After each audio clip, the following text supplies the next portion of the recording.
ആരാധന അനുഭവങ്ങളെ കൂട്ടണം, വ്യക്തിപരമായ പ്രാർത്ഥനകളെ കൂട്ടണം, നഷ്ടപ്പെട്ടു പോയി ഉപവാസത്തെ തിരിച്ചു കൊണ്ടുവരണം, നഷ്ടപ്പെട്ടു പോയി ആത്മീയ അനുഭവങ്ങളെ നമ്മൾ തിരിച്ചു കൊണ്ടുവരണം. ഇതെടുത്ത് മറ്റൊരാൾക്ക് കൊടുക്കുന്ന സമയത്തിലേക്ക് നീ ശീതവാനുമല്ല ഉഷ്ണവാനുമല്ല ശീതോഷ്ണവാനാകൽ നിന്നെ എൻ്റെ വായിൽ നിന്ന് ഉമിണ്ണ് കളയും. ദൈവം നമ്മളെ ഉമിണ്ണ് കളയാൻ നമ്മൾ ആരും ആഗ്രഹിക്കരുത്. സ്വതം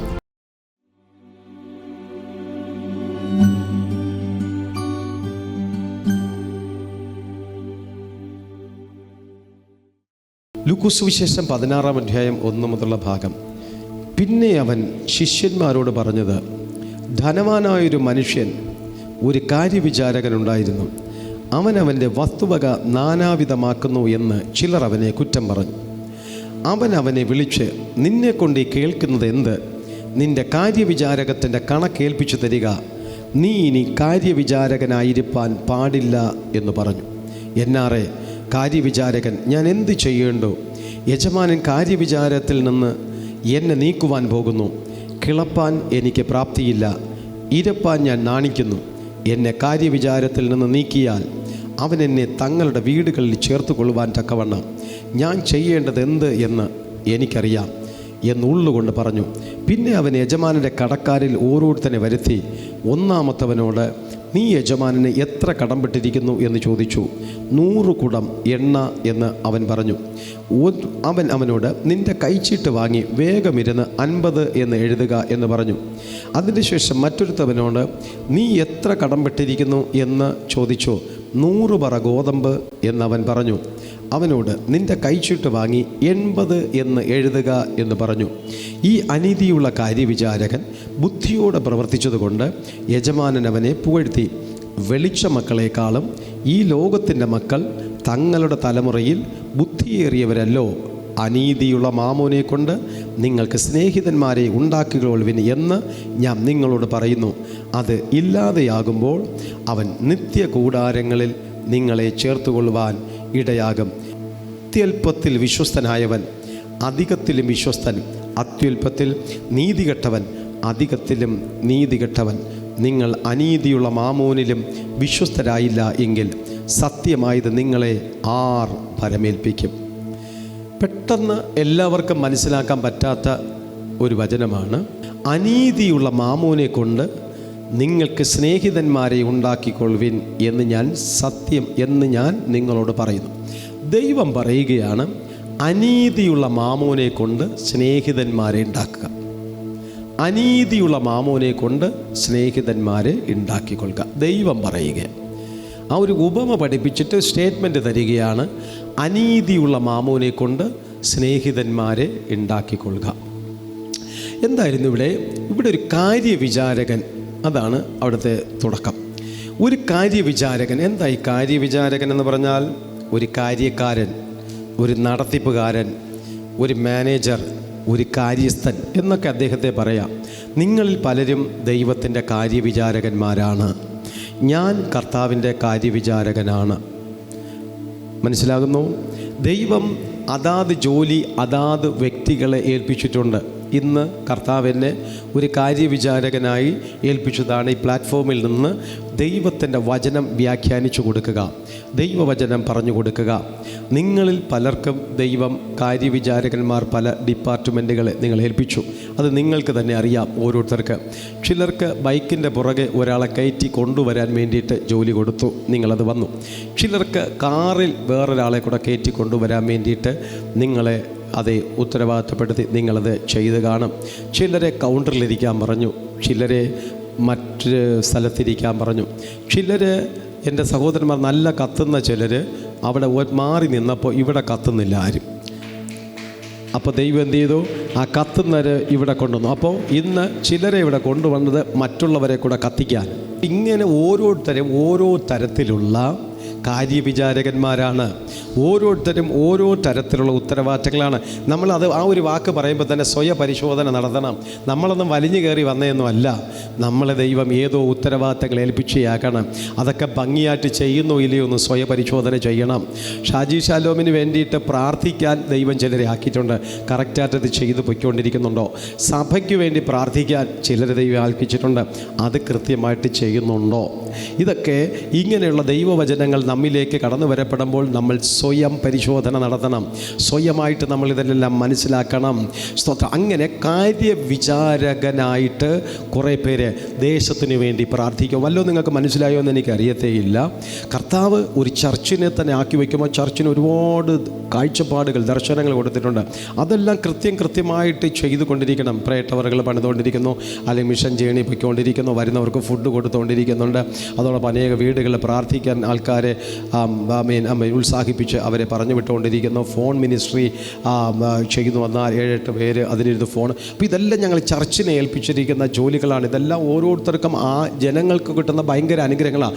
ഫോൺ മിനിസ്ട്രിയിലൂടെയൊക്കെ എന്തുമാത്രം ആൾക്കാർ ആശ്വാസവും സമാധാനവും പ്രാപിച്ചുകൊണ്ടിരിക്കുന്നു. എത്രയോ പേർ പ്രേട്ടവരിലൂടെ അപ്പോൾ ഇതെല്ലാം ഞങ്ങൾ അതുപോലെ വിശ്വാസികളെയും ദൈവം ആ ഓരോ ഉത്തരവാദിത്തങ്ങളെടുത്ത് ദൈവം ഒരുപാട് ആൾക്കാർ ഇനി അനുഗ്രഹിക്കാൻ പോകുന്നു എന്നുള്ള രീതിയിൽ ദൈവം കാര്യവിചാരകന്മാരെ ഡെവലപ്പ് ചെയ്തുകൊണ്ടിരിക്കുകയാണ്. അപ്പോൾ അത് ദൈവത്തിൻ്റെ ഒരു സാമ്രാജ്യത്തെ, ദൈവത്തിൻ്റെ രാജ്യത്തെ ദൈവം വർദ്ധിപ്പിക്കുന്നതിൻ്റെ ഭാഗമാണ്.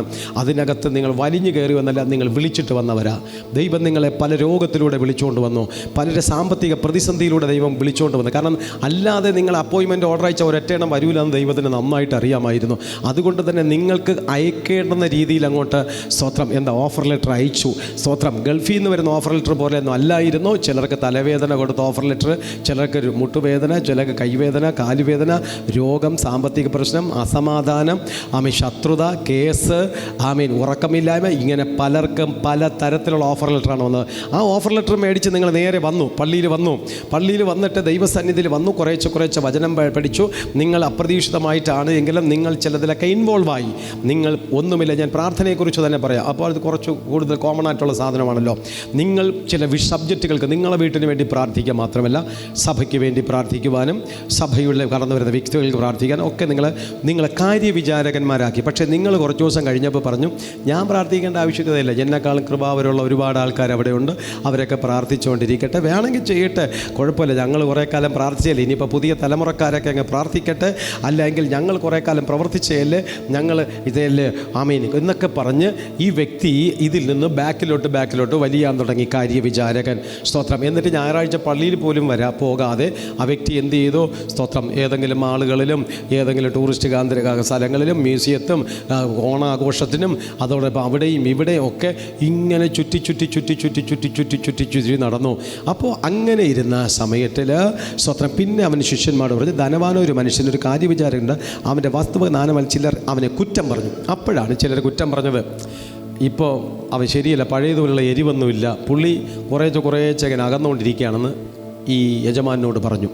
വേറൊരാളും പറഞ്ഞു, പഴയതുള്ള പ്രാർത്ഥനയൊന്നുമില്ല, ഇപ്പോൾ ഒരു പ്രഹസനം മാത്രമേ ഉള്ളൂ, ആ ഉള്ളുകൊണ്ടുള്ള ഇതൊന്നുമില്ല, ഉത്തരവാദിത്തങ്ങളൊന്നുമില്ല, ഇതാരെങ്കിലുമൊക്കെ ചെയ്തില്ലെങ്കിൽ പള്ളി പൊളിഞ്ഞു പോകും, അല്ലെങ്കിൽ ദേശത്തിൽ സുവിശേഷം നടക്കില്ല, രാജ്യം മാനസാന്തരപ്പെടില്ല, സംസ്ഥാനം ശരിയായി വരത്തേയില്ല, പുള്ളിക്കാരൻ അത്ര ശരിയല്ല, പുള്ളിക്കാരിയും ശരിയല്ല, എല്ലാം ആകെ കുഴഞ്ഞു പറഞ്ഞിരിക്കണം. അപ്പം യജമാനൻ എന്ത് ചെയ്തു? ഇതിനെക്കുറിച്ചൊന്ന് നേരിട്ടൊന്ന് സെർച്ച് ചെയ്തപ്പോഴത്തേക്ക് കാര്യം ശരിയെന്നെ. ഇവൻ്റെ ഉത്തരവാദിത്തങ്ങളെ വിട്ടുകളിക്കുകയാണ്. അവൻ്റെ ഉത്തരവാദിത്തങ്ങളിൽ നിന്ന് അവൻ പുറകിലേക്ക് വലിയുകയാണ്. ഇവൻ മനുഷ്യനെ ബോധ്യപ്പെടുത്താൻ വേണ്ടിയിട്ട് മാത്രമുള്ള പരിപാടിയായി എന്ന് ദൈവത്തിന് ബോധ്യം വന്നപ്പോൾ 2-ാം വാക്യത്തിൽ നിന്നെ കൊണ്ട് കേൾക്കുന്നത് എന്ത്? നിൻ്റെ കാര്യവിചാരകത്തിൻ്റെ കണക്കേൽപ്പിച്ചു തരിക. പറഞ്ഞു, കണക്ക് ബുക്ക് കൊണ്ടുവാ, വർക്ക് ബുക്ക് കൊണ്ടുവാ, സിസ്റ്റർ വർക്ക് ബുക്ക് കൊണ്ടുവാ, ബ്രദർ വർക്ക് ബുക്ക് കൊണ്ടുവാ എന്ന് ഞാൻ വിളിക്കുന്നുവെങ്കിൽ കർത്താവ് പറഞ്ഞു, നിൻ്റെ വർക്ക് ബുക്കും കൊണ്ടുവാ, നിൻ്റെ കാര്യവിചാരത്തിൻ്റെ കണക്ക് കൊണ്ടുവാ. ഇന്ന് നീ എന്തൊക്കെയാടാ ദൈവത്തിന് വേണ്ടി ചെയ്തത്? ഇന്ന് എന്തൊക്കെയാടാ ഞാൻ നിന്നെ ഏൽപ്പിച്ചത്? സുഹൃത്തുക്കളെ, വിശ്വാസികൾ വെറുതെ ഇരുന്ന് കേൾക്കരുത്. നിൻ്റെ മേൽ ചില ഉത്തരവാദിത്തങ്ങൾ ദൈവം തന്നു. നിൻ്റെ മകനെ ദൈവസന്നിധിയിലെത്തിക്കാൻ, നിൻ്റെ ഭർത്താവിനെ എത്തിക്കാൻ, നിൻ്റെ കുടുംബത്തിന് വേണ്ടി പ്രാർത്ഥിക്കുവാൻ, നിൻ്റെ അയൽക്കാരോട് യേശുവിനെ കുറിച്ച് പറയുവാൻ, സുവിശേഷവുമായി ബന്ധപ്പെട്ട ഒരുപാട് ജോലികൾ നിങ്ങൾക്കുണ്ട്. അതുമാത്രമല്ല, നിങ്ങൾ പ്രാർത്ഥിക്കാൻ വിളിക്കപ്പെട്ടവരാണ്. സഭയ്ക്കകത്ത് മറ്റുള്ളവർക്ക് ആത്മീക വർധന വരുത്താൻ വേണ്ടി അന്യഭാഷ സംസാരിക്കാൻ വിളിക്കപ്പെട്ടവരുണ്ട്. നിങ്ങൾ മറ്റുള്ളവർക്ക് അനുഗ്രഹം ലഭിക്കുവാൻ വേണ്ടിയിട്ട് പരിശുദ്ധാത്മാവിൽ നിറഞ്ഞിരുന്ന് പ്രാർത്ഥിച്ചുകൊണ്ടിരിക്കാൻ വിളിക്കപ്പെട്ടവരുണ്ട്. അങ്ങനെ മനസ്സിലായോ എന്ന് എനിക്കറിയത്തില്ല. അപ്പോൾ ഒരു സഭയ്ക്കകത്താണെങ്കിലും ആ കാര്യങ്ങളിലൊക്കെ ആണെങ്കിലും വർക്ക് ബുക്ക് കൊണ്ടുപോവാ. എത്ര ഞായറാഴ്ച മുടങ്ങിയടാ, എത്ര കൂട്ടായ്മയിലവർ ഏൽപ്പിച്ച കാര്യാദികൾ എന്തൊക്കെ ഇപ്പോൾ കറക്റ്റായിട്ട് ചെന്ന കണക്ക് ബുക്ക് കൊണ്ടുപോകാൻ പറഞ്ഞോ. സ്വത്ര കാര്യവിചാരത്തിന് കണക്കേൽപ്പിച്ചതാ. ഇനി നീ കാര്യവിചാരകത്തിന് പാടില്ല. ഇതിന് റിവേഴ്സ് ഗിയർ ഇല്ലാത്ത സാധനമാണെന്നറിയാമല്ലോ. ഈ ലോകത്തിൽ റിവേഴ്സ് ഗിയർ ഇല്ലാത്ത ഒന്ന് ദൈവ ശുശ്രൂഷ. സ്വപ്നേശ്വരേ കേൾക്കുന്നുണ്ട്, പറഞ്ഞു കേട്ടാ. റിവേഴ്സ് ഗിയർ ഇല്ല കേട്ടോ. ദൈവവേലക്കാരാണ് അവരൊക്കെ. റിവേഴ്സ് ഗിയർ ഇല്ല. ഇതിൽ പുറകിലോട്ട് പോകാൻ പറ്റില്ല. ഇത് മുമ്പിലോട്ടേ പോവുകയുള്ളൂ. നമ്മൾ പുറകിലോട്ട് പോയാലും പോവില്ല. ഗിയറില്ല. കർത്താവ് പറഞ്ഞു, കണക്ക് ബുക്ക് കൊണ്ടുവാ, നീ ഇനി സേവനം ചെയ്യണ്ട. ഇത് ഒരു മനുഷ്യനെ വേദനിപ്പിക്കും. ഒരു ദൂത് ഏറ്റെടുക്കണം. ആരാധനയാണെങ്കിലും സ്തുതിയാണെങ്കിലും കയ്യടിയാണെങ്കിലും പ്രാർത്ഥനയാണെങ്കിലും ദൈവസന്നിധിയിൽ 2 മണി മുതൽ 4:30 മണി വരെ വന്ന് ഒരൊറ്റ ഇരിപ്പാണ് എങ്കിലും ദൈവം നമ്മെ ആ ജോലി ഏൽപ്പിച്ചെങ്കിൽ നമ്മളത് ചെയ്തില്ലെങ്കിൽ ആ കസേരയിൽ വേറെ ആളിനെ ഇരുത്തും. സ്തോത്രം. നമ്മളിരിക്കുന്ന കസേര ആർക്കും കൊടുക്കരുത്. ഡോക്ടർ, ഇത് ആ കസേര ആർക്കും കൊടുക്കല്ല, അത് നിങ്ങൾക്ക് തന്നെ വേണ്ടേ? ദൈവം നമുക്കൊരു സ്ഥാനം തന്നിട്ടുണ്ട്. ആ സ്ഥാനം ഇരിപ്പിടം. അവിടെ ഇരുന്ന് സ്തുതിക്കാനായിരിക്കാം, അവിടെ ഇരുന്ന് സ്തോത്രം പറയാനായിരിക്കാം, അവിടെ നിന്ന് ആരാധിക്കാൻ, എന്തോ ആയിക്കോട്ടെ. അത് ഓരോരുത്തരും ദൈവം നിങ്ങളെ ഏൽപ്പിച്ചിരിക്കുന്ന നിങ്ങളിരുന്ന സ്തോത്ര കാഴ്ചയാണെങ്കിൽ നിങ്ങളുടെ ഉത്തരവാദിത്തത്തിൻ്റെ ഭാഗമാണ്. നിങ്ങളുടെ സ്തോത്ര കാഴ്ച. സ്തോത്രം. അങ്ങനെ എന്താണോ ദൈവം നമ്മളെ ഏൽപ്പിച്ചിരിക്കുന്നത് അത് നമ്മൾ ചെയ്യണം. കാര്യവിചാരകത്തിൻ്റെ കണക്കേൽപ്പിച്ച് തരിക എന്ന് പറഞ്ഞ് ദൈവം അത് തിരിച്ചു ചോദിക്കുമ്പോൾ നമുക്ക് വേദനയുണ്ടാകണം. കൊടുക്കരുത്. ഇന്ന് ആരുടെയെങ്കിലും ഉള്ളിനകത്ത് ഈ സന്ദേശം ഒന്ന് കൊള്ളുന്നുവെങ്കിൽ കരഞ്ഞ് വിലപിക്കണം. ദൈവസന്നിധിയിൽ തിരിച്ചു വരണം. ദൈവസന്നിധിയിൽ മടങ്ങി വരണം. കർത്താവുമായിട്ടുള്ള ബന്ധത്തെ ഉറപ്പിക്കണം. ദൈവവുമായിട്ടുള്ള ഒരു നല്ലൊരു ബന്ധത്തിൽ വരണം. ആരാധന അനുഭവങ്ങളെ കൂട്ടണം. വ്യക്തിപരമായ പ്രാർത്ഥനകളെ കൂട്ടണം. നഷ്ടപ്പെട്ടുപോയി ഉപവാസത്തെ തിരിച്ചു കൊണ്ടുവരണം. നഷ്ടപ്പെട്ടുപോയി ആത്മീയ അനുഭവങ്ങളെ നമ്മൾ തിരിച്ചു കൊണ്ടുവരണം.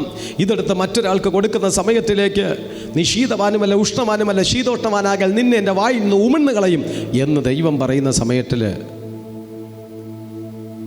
ദൈവം നമ്മളെ ഉമിഴ്ന്നു കളയാൻ നമ്മൾ ആരും ആഗ്രഹിക്കരുത്. സ്തോത്രം. കാര്യവിചാരം പറഞ്ഞു, ഇങ്ങനെ ദൈവം എന്നെ മാറ്റിയ എനിക്ക് കിളയ്ക്കാനുള്ള ആ വാക്യം വായിക്കാം. എന്നെ കാര്യവിചാരകത്തിന് എന്ത് യജമാന കാര്യവിചാരത്തിന് നീക്കുന്നതിനൊക്കെ കിളപ്പാൻ എനിക്ക് പ്രാപ്തിയില്ല, ഇരപ്പാൻ ഞാൻ നാണിക്കുന്നു. ഞാൻ എന്നെ തന്നെ പറഞ്ഞോട്ടെ, എന്നെ ദൈവം ഇതിൽ നിന്ന് മാറ്റി കഴിഞ്ഞു കഴിഞ്ഞാൽ ഞാൻ പറയുകയാണ്, കിളയ്ക്കാൻ എന്നെ കൊണ്ട് പറ്റൂല. എനിക്ക് കിളയ്ക്കാനുള്ള ആരോഗ്യമില്ല. ഇനി ഇരന്ന് ജീവിക്കാം, പക്ഷേ ഞാൻ നാണിക്കുന്നു. ഞാൻ വലിയ ദൈവദാസനായിട്ടൊക്കെ നടന്ന ആളല്ലേ, ഇനി മറ്റുള്ളവരുടെ മുമ്പിൽ ചെന്ന് കൈ നീട്ടുക എന്ന് പറയുമ്പോൾ പറ്റൂല. ഈ 2 ജോലിയും പറ്റൂല. കിളയ്ക്കാൻ പോയി ജീവിക്കാന്ന് വെച്ചാൽ അതിനും എന്നെ കൊണ്ട് പറ്റൂല. ഇരന്ന് ജീവിക്കാന്ന് പറ്റൂല. 2 എന്നെ കൊണ്ട് പറ്റൂല. ആ വ്യക്തി അങ്ങനെ പറഞ്ഞു, ഞാൻ ഇരപ്പാൻ നാണിക്കുന്നു, കിളപ്പാൻ എനിക്ക് കെൽപ്പില്ല. പക്ഷെ ഞാൻ എന്ത് ചെയ്യും? ഞാൻ എന്ത് ചെയ്യുമെന്നറിയാവോ? കിളപ്പാൻ എന്നെ കാര്യവിചാരക നീക്കിയാൽ അവർ എന്നെ തങ്ങളുടെ വീടുകൾ ചേർത്ത് കൊള്ളാൻ തക്കവണ്ണം ഞാൻ ചെയ്യേണ്ടതെന്തെന്ന് എനിക്കറിയാം. അവനൊരു ബുദ്ധി ഉപയോഗിച്ചു. എന്താ ബുദ്ധി എന്നറിയാവോ? പിന്നെ അവൻ യജമാനൻ്റെ കടക്കാരിൽ ഒരുത്തനെ വരുത്തി ഒന്നാമത്തിനോട് നീ യജമാൻ എത്ര കടംപെട്ടിരിക്കുന്നു എന്ന് ചോദിച്ചു. പുള്ളിക്കാരൻ ദൈവത്തിന് എത്ര രൂപയാ കടപ്പെട്ടിരിക്കുന്നു എന്ന് ചോദിച്ചു കഴിഞ്ഞാൽ 100 കുടം എണ്ണ. നിങ്ങൾ കുറച്ചുകൂടെ ആത്മീയതത്തിലുള്ള ആളാണെങ്കിൽ ഇങ്ങനെയാണ് അതിന് വ്യാഖ്യാനിക്കാനുള്ളത്. എത്ര രൂപ ദശാംശം മുടക്കിയിട്ടുണ്ട്, എത്ര രൂപ ദശാംശം. അത് നിങ്ങൾക്ക് ഇപ്പോൾ കത്തൂലേക്കൂല. അതിന് കൃപ വേണം കേൾക്കണമെങ്കിൽ. സ്തോത്രം. കാരണം കർത്താവ് കണക്കെഴുതി വെച്ചോണ്ടിരിക്കുകയാണ്. മനസ്സിലാവുന്നു. അപ്പോൾ അതുകൊണ്ട് നിങ്ങൾക്കത് കത്തൂല, അതുകൊണ്ട് ഞാൻ പറയുന്നില്ല. അപ്പം എത്ര രൂപ നീ കടപ്പെട്ടിരിക്കുന്നു? 100 കുടം. അപ്പോൾ അതിന് 50 എന്ന് എഴുതാൻ പറഞ്ഞു. 50 എന്ന് എഴുതി. അടുത്ത് വേറൊരാളോട് ദൈവം ചോദിക്കുകയാണ്, നീ എത്ര രൂപയാണ് ദൈവത്തിന് കൊടുക്കാനുള്ളത്? അതിനുശേഷം മറ്റൊരു, നീ എത്ര കടപ്പെട്ടിരിക്കുന്നു എന്ന് ചോദിച്ചോ. 100 പറ ഗോതമ്പ് എന്ന് പറഞ്ഞു. അപ്പോഴത്തേക്ക് അവനോട് നിൻ്റെ കൈച്ചീട്ട് വാങ്ങി 80 എന്ന് എഴുത്. അപ്പോൾ പുള്ളി 100 രൂപ കൊടുക്കാനുണ്ട്, 50 രൂപ കൊടുക്കാനുണ്ട് കള്ളക്കണക്കെഴുതി. അദ്ദേഹം 100 രൂപ കൊടുക്കാനുണ്ട്, 80 എന്ന് കള്ളക്കണക്കെഴുതി. ആരാണ്? കാര്യവിചാരകൻ ബുദ്ധിപൂർവ്വം കൈ നീക്കിയ ഞാൻ. ബുദ്ധിപൂർവം ദൈവത്തെ പറ്റിക്കാൻ നോക്കുകയാണ്. അതെ, കള്ളക്കണക്കെഴുതി.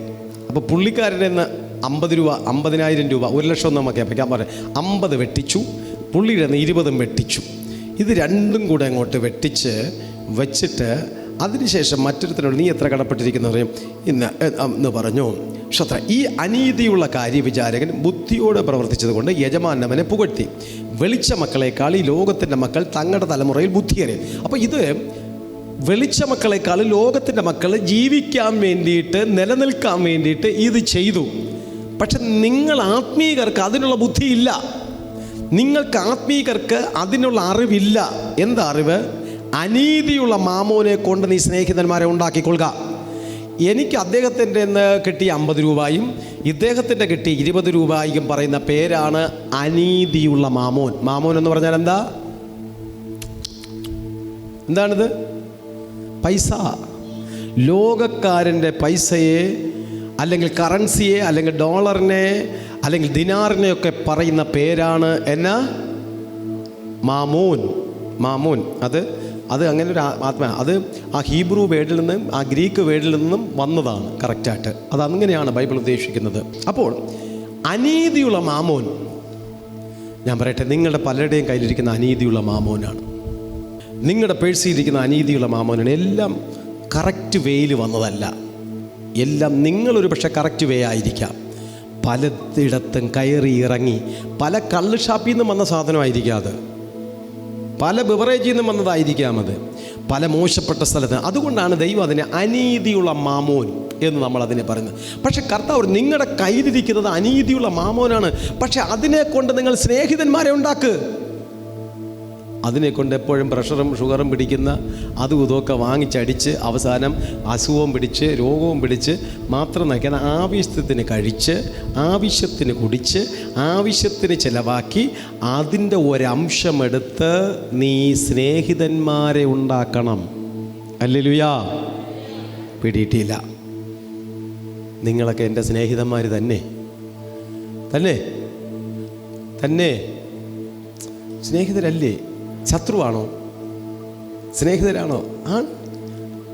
സ്നേഹിതന്മാരെ ഞാൻ ഉണ്ടാക്കി. എങ്ങനെ? അനീതിയുള്ള മാമോനെ വെച്ച് സ്നേഹിതന്മാരുണ്ടാക്കി. കുറച്ചുകൂടെ വ്യക്തമാക്കി തരാം. ഇതേ പണ്ട് വന്ന് കാണുമായിരുന്നു. ഇതിനകത്ത് ഇത് മൊത്തത്തിൽ സ്ക്രാപ്പായിരുന്നു. മൊത്തത്തിൽ ഇതെല്ലാം അതും ഇതും എൻ്റെ ഇവിടെ ലോകത്തിലുള്ള എല്ലാ വേസ്റ്റും ഇവിടെ ഉണ്ടായിരുന്നു.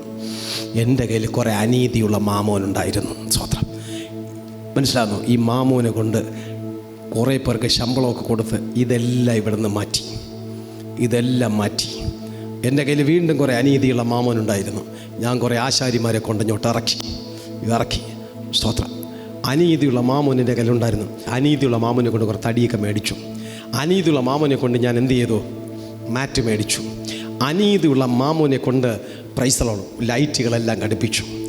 അനീതിയുള്ള മാമോനെ കൊണ്ട് സ്തോത്രം ഇതിൻ്റെ പേപ്പർ വർക്ക് കാര്യാദികളൊക്കെ ഒന്ന് സെറ്റ് ചെയ്ത് കോർപ്പറേഷനിലൊക്കെ കുറച്ച് പൈസയൊക്കെ അടയ്ക്കാനുണ്ടായിരുന്നു. എങ്കിലല്ലേ നമുക്കിതൊക്കെ പ്രവർത്തിപ്പിക്കാൻ പറ്റത്തുള്ളൂ. അനീതിയുള്ള മാമോനെ കൊണ്ട് 3 ഫേസ് കണക്ഷൻ എടുത്തു. അനീതിയുള്ള മാമോനെ കൊണ്ട് ഈ മേളത്തിലെ എല്ലാ കാര്യങ്ങളും വെച്ചു. അനീതിയുള്ള മാമോനെ കൊണ്ട് TV വെച്ചു. സ്തോത്രം. അനീതിയുള്ള മാമോനെ കൊണ്ട് ഇവിടെ ലൈറ്റ് വെച്ചു. അനീതിയുള്ള മാമോനെ കൊണ്ട് AC വെച്ചു. ഇതെല്ലാം വച്ച് ഇതിനെ അങ്ങോട്ട് ഓപ്പൺ ചെയ്തപ്പോൾ നിങ്ങൾ ഓരോരുത്തർ ആറ്റിങ്ങനെ തലയിൽ തുണിയിട്ടുകൊണ്ട് വരാൻ തുടങ്ങി. നിങ്ങളെൻ്റെ സ്നേഹിതന്മാരായി, സ്നേഹിതകളായി. ആരെ കൊണ്ടാണ് ഇതുണ്ടാക്കിയത്? ഇവിടെ ആദ്യം കടന്നതുപോലെ കടന്നിരുന്നെങ്കിൽ നിങ്ങൾ ആരെങ്കിലും വരുമായിരുന്നോ? ഇതുവരെ വരും. ഇനി അങ്ങോട്ട് ഇറങ്ങില്ല. അനീതിയുള്ള മാമോനെ കൊണ്ട് നമ്മളൊരു ഓഡിറ്റോറിയം ഉണ്ടാക്കിയപ്പോൾ എനിക്ക് കുറേ സ്നേഹിതന്മാരെ കിട്ടി. യേശു കർത്താവ് എന്താ പറഞ്ഞത്? അനീതിയുള്ള മാമോനെ കൊണ്ട് സ്നേഹിതന്മാരെ ഉണ്ടാക്കിക്കൊള്ളുക. Praise the Lord.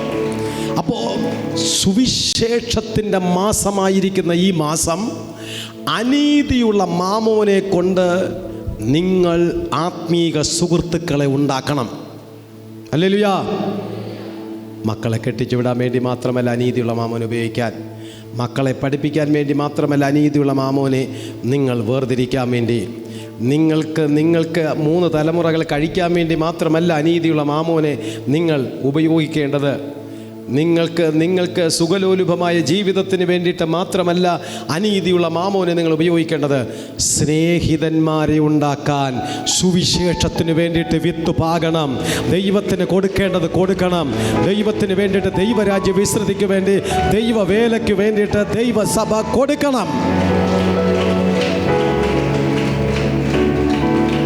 മനസ്സിലാകുന്നു? അനീതിയുള്ള മാമോനെ ഉപയോഗിച്ച് സ്നേഹിതന്മാരെ ഉപയോഗിക്കുക എന്ന് പറഞ്ഞാൽ നമുക്ക് കിട്ടുന്ന സാമ്പത്തികത്തിൻ്റെ 1/10 സുവിശേഷ പ്രവർത്തനത്തിന് വേണ്ടിയിട്ട് നമ്മൾ മാറ്റിവെക്കണം. എൻ്റെ ആലയത്തിൽ ആഹാരമുണ്ടാകേണ്ടതിന് ദശാംശം മുഴുവനും ഭണ്ഡാരത്തിലേക്ക് കൊണ്ടുവരുവൻ ഞാൻ ആകാശത്തിലെ കിളിവാതിലുകളെ തുറന്ന് സ്ഥലം പോരാതെ വരുവോളം ഞാൻ നിങ്ങളുടെ മേൽ അനുഗ്രഹം പകരുകയില്ലയോ, ഇതിനാൽ നിങ്ങൾ എന്നെ പരീക്ഷിപ്പിനെന്ന് ദൈവത്തിൻ്റെ ശ്രേഷ്ഠവചനം വിളിച്ചു പറയപ്പെടുമ്പോൾ കർത്താവിൻ്റെ സന്നിധിയിൽ കൊടുക്കേണ്ടത് സ്നേഹിതന്മാരെ ഉണ്ടാക്കുവാൻ കൊടുക്കണം. സ്തോത്രം. എനിക്ക് കിട്ടുന്ന സാമ്പത്തികത്തെ ഞാനെടുത്ത് സൂക്ഷിച്ചു വയ്ക്കുകയല്ല.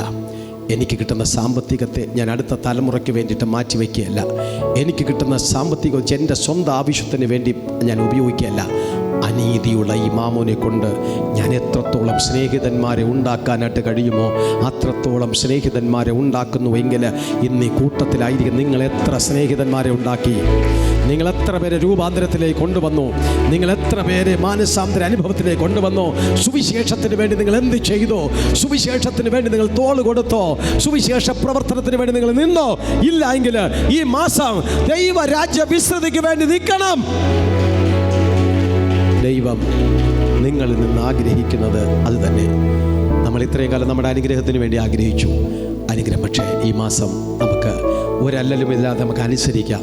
കഴിഞ്ഞ മാസം അനുഗ്രഹം എന്ന് പറഞ്ഞപ്പോൾ 2 കൈ നീട്ടി സ്വീകരിച്ചില്ലേ? അങ്ങനെയാണെങ്കിൽ ഈ മാസം ഈ സുവിശേഷത്തിൻ്റെ മാസമായിട്ട് അല്ലെങ്കിൽ ആമേൻ ഗോസ്പൽ മന്തായിട്ട് നിങ്ങൾ ആചരിക്കാൻ പറഞ്ഞ സമയത്തിൽ നമുക്കത് പൂർണ്ണ മനസ്സോടെ ചെയ്യാം. നമ്മുടെ സാക്ഷ്യം മറ്റുള്ളവരോട് പറയാം. ഒരാളോടെങ്കിലും നമുക്ക് യേശുവിനെ കുറിച്ച് പറയാം. സുവിശേഷത്തിന് വേണ്ടിയിട്ട് നമുക്ക് നമ്മുടെ സമയവും സാഹചര്യങ്ങളും നമുക്ക് മാറ്റിവെക്കാം. സുവിശേഷത്തിന് വേണ്ടി സുവിശേഷ പ്രവർത്തകർക്ക് വേണ്ടി നമുക്ക് കണ്ണുനീരോടെ പ്രാർത്ഥിക്കാം. അവർക്ക് വേണ്ടി നമുക്ക് ഉപവസിക്കാം. ആകയാൽ ഇവിടെ പറഞ്ഞത് നമ്മുടെ കയ്യിൽ കിട്ടുന്ന കാശ് സ്നേഹിതന്മാരെ ഉണ്ടാക്കാനും നമ്മൾ ഉപയോഗിക്കണം. സ്നേഹിതന്മാരെന്ന് പറഞ്ഞു കഴിഞ്ഞാൽ ദൈവജനത്തെ രക്ഷയിലേക്ക് കൊണ്ടുവരിക. എന്നിട്ട് അവസാനം പറഞ്ഞു അതില്ലാതെയാകുമ്പോൾ അവർ നിത്യകൂടാരങ്ങളിൽ നിങ്ങളെ ചേർത്തുകൊള്ളും. ആ സ്നേഹിതന്മാരെ ചെയ്യാൻ കഴിയാത്ത സമയം വരും. നമ്മളെ കയ്യിൽ നമുക്കൊന്നും ചെയ്യാം. അപ്പോൾ ദൈവം നമ്മളെ സ്വർഗത്തിലേക്ക് എടുക്കും. ആ ഒരു നിത്യതയും നമുക്ക് ലഭിക്കും. ഓഫർ ചെയ്യുന്നുണ്ട്. ദൈവം നിങ്ങളെ അനുഗ്രഹിക്കട്ടെ.